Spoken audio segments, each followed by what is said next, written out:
membahas kehidupan politik bangsa Indonesia pada masa demokrasi terpimpin, yaitu sejak tahun 1959 sampai dengan 1965. Mengapa diterapkan demokrasi terpimpin di Indonesia? Ada beberapa hal yang melatar belakanginya. Yang pertama, adanya ketidakstabilan kehidupan politik Indonesia pada masa demokrasi liberal, di mana partai-partai politik saling bersaing dan menjatuhkan satu sama lain karena lebih mengutamakan kepentingan kelompok. Yang kedua, gagalnya Dewan Konstituante dalam membuat Undang-Undang Dasar yang baru. Yang ketiga, Presiden Soekarno merasa demokrasi liberal adalah produk impor yang sangat tidak cocok dengan kepribadian bangsa Indonesia. Karena beberapa hal itulah, Presiden Soekarno ingin menggantinya menjadi demokrasi terpimpin dengan tujuan untuk menstabilkan kehidupan politik bangsa Indonesia. Untuk merealisasikannya, pada awal Juli 1959, Presiden Soekarno melakukan pertemuan dengan Ketua DPR, para menteri, pimpinan TNI, anggota Dewan Nasional, dan para tokoh penting lainnya untuk mendiskusikan langkah apa yang harus diambil untuk bangsa Indonesia. Hasil dari pertemuan tersebut, mereka sepakat untuk memberlakukan kembali Undang-Undang Dasar 1945. Pertemuan dilanjutkan dengan pidato singkat Presiden Soekarno pada tanggal 5 Juli 1959 pukul 17 waktu Indonesia Barat, sekaligus dengan mengeluarkan dekret presiden yang berisikan 3 ketentuan pokok, yaitu pembubaran Dewan Konstituante, diberlakukannya kembali Undang-Undang Dasar 45, sehingga Undang-Undang Dasar sementara 1950 tidak berlaku lagi. Pembentukan Majelis Permusyawaratan Rakyat sementara dan Dewan Pertimbangan Agung sementara. Dikeluarkannya dekret presiden ini menjadi tanda berakhirnya masa demokrasi liberal dan mulai diberlakukannya demokrasi terpimpin. Lalu, bagaimana kehidupan politik bangsa Indonesia setelah diterapkannya demokrasi terpimpin? Kehidupan politik pada masa itu tidak lepas dari pelaksanaan demokrasi yang terpusat pada kepemimpinan Presiden Soekarno. Presiden Soekarno seolah menjadi aktor tunggal dalam kehidupan politik bangsa Indonesia. Sekarang kita bahas ya bagaimana kekuatan, kebijakan, serta penyimpangan-penyimpangan politik yang terjadi pada masa demokrasi terpimpin. Pada HUT RI tahun 1959, Presiden Soekarno berpidato dengan judul Penemuan Kembali Revolusi Kita. Dalam pidatonya, Presiden Soekarno menyerukan tentang semangat revolusi, keadilan sosial, serta penyusunan ulang lembaga dan organisasi negara demi revolusi yang berkesinambungan. Pidato ini kemudian dikenal sebagai Manifesto Politik atau disingkat Manipol. Manipol mencakup 5 gagasan penting, yaitu Undang-Undang Dasar 45, Sosialisme Indonesia, Demokrasi Terpimpin, Ekonomi Terpimpin, dan Kepribadian Indonesia, yang kemudian disingkat USDEK, sehingga dikenal dengan istilah Manipol USDEK. Dalam perkembangannya, Manipol USDEK menjadi ideologi resmi pada masa demokrasi terpimpin, dan dijadikan sebagai garis-garis besar haluan negara. Nah, kalian masih ingat kan pada video tentang demokrasi liberal? Disebutkan bahwa partai politik tumbuh subur dan saling bersaing di masa itu. Sehingga pada masa demokrasi terpimpin, pemerintah membatasi peran partai politik dengan cara mengeluarkan Peraturan Pemerintah Nomor 7 Tahun 1959 yang berisi partai politik harus menerima dan membela Undang-Undang Dasar 45 serta Pancasila, menggunakan cara-cara damai dan demokrasi untuk mewujudkan cita-cita politik. Menerima bantuan luar negeri hanya seizin pemerintah. Partai politik setidaknya harus memiliki cabang di seperempat wilayah Indonesia. Presiden berhak menyelidiki administrasi dan keuangan partai.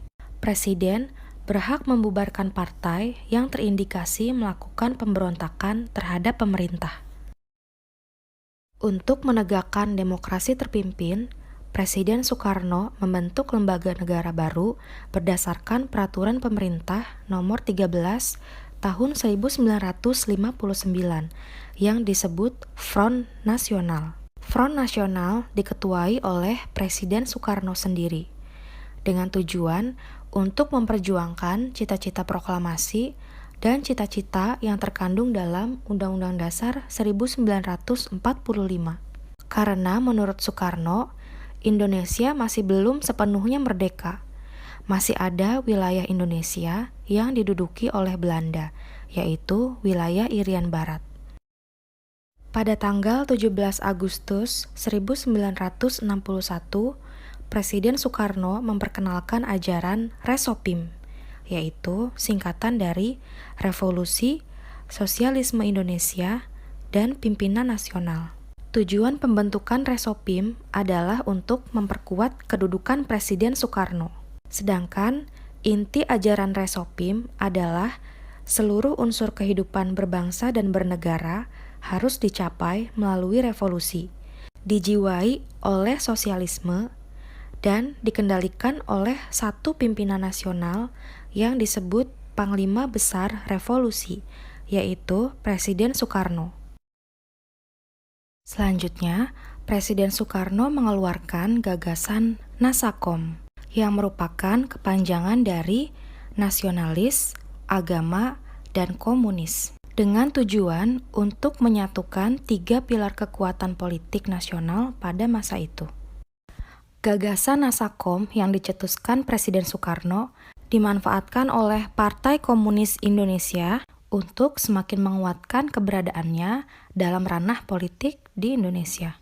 PKI berhasil meyakinkan Presiden Soekarno bahwa PKI merupakan partai pendukung utama kebijakan pemerintah. Mengetahui hal ini, TNI Angkatan Darat tidak tinggal diam. TNI Angkatan Darat memerintahkan pasukan untuk menangkap DN Aidit, Ketua PKI, dan melarang penerbitan surat kabar harian rakyat. Perintah ini mendapat protes dari Presiden Soekarno. TNI Angkatan Darat diminta untuk mencabut kembali larangannya. Presiden Soekarno juga melarang TNI Angkatan Darat mengambil tindakan apapun terhadap PKI. Perseteruan pun terjadi antara TNI Angkatan Darat, tokoh-tokoh politik, dan Presiden Soekarno. Namun, perseteruan segera diakhiri mengingat Indonesia saat itu sedang fokus menghadapi konfrontasi dengan Malaysia. Sejauh yang sudah kita bahas tentang kehidupan politik pada masa demokrasi terpimpin ini, banyak sekali ya kebijakan atau sikap pemerintah yang tidak sesuai dengan Pancasila dan Undang-Undang Dasar 45. Masih banyak lagi loh penyimpangan-penyimpangan lainnya, seperti pengangkatan Soekarno sebagai presiden seumur hidup berdasarkan TAP MPRS nomor 3 tahun 1963. Selain itu, Presiden membentuk Majelis Permusyawaratan Rakyat Sementara berdasarkan Penetapan Presiden nomor 2 tahun 1959. Soekarno mengangkat anggota MPRS dengan syarat setuju dengan manifesto politik yang dicetuskannya. Padahal, seharusnya pengangkatan anggota MPRS dilakukan melalui pemilu. Selain itu, anggota MPRS justru tunduk kepada Presiden, di mana seharusnya, menurut Undang-Undang Dasar 45, kedudukan Presiden berada di bawah MPR. Presiden juga membentuk Dewan Pertimbangan Agung Sementara berdasarkan Penetapan Presiden nomor 3 tahun 1959. DPAS yang dibentuk oleh Soekarno ini diketuai oleh dirinya sendiri. Penyimpangan lainnya yaitu pembubaran anggota DPR hasil pemilu 1955 oleh Presiden Soekarno. Karena DPR menolak RAPBN yang diajukan pemerintah. Lalu Presiden Soekarno membentuk sendiri DPR yang baru yang disebut dengan DPR GR yaitu Dewan Perwakilan Rakyat Gotong Royong pada tanggal 24 Juni 1960, yang anggotanya terdiri dari golongan nasionalis, agama, dan komunis. Tindakan Presiden Soekarno ini jelas bertentangan dengan Undang-Undang Dasar 45, di mana seharusnya seorang presiden tidak dapat membubarkan dan membentuk DPR. Sangat disayangkan ya, penerapan demokrasi terpimpin yang pada awalnya bertujuan untuk menciptakan kehidupan yang dipimpin oleh hikmah kebijaksanaan dalam permusyawaratan dan perwakilan, justru malah menjadi perwujudan dari kehendak presiden yang ingin menjadi paling berkuasa di Indonesia. Pada video pembelajaran sejarah selanjutnya, kita masih akan membahas tentang masa demokrasi terpimpin, yaitu pada bidang politik luar negeri di mana Indonesia menghadapi konfrontasi dengan Malaysia, dan politik luar negeri Indonesia yang condong ke Blok Timur, serta pembahasan tentang pembebasan Irian Barat dari tangan Belanda. Pembahasan selanjutnya akan lebih seru nih, jadi ikutin terus ya.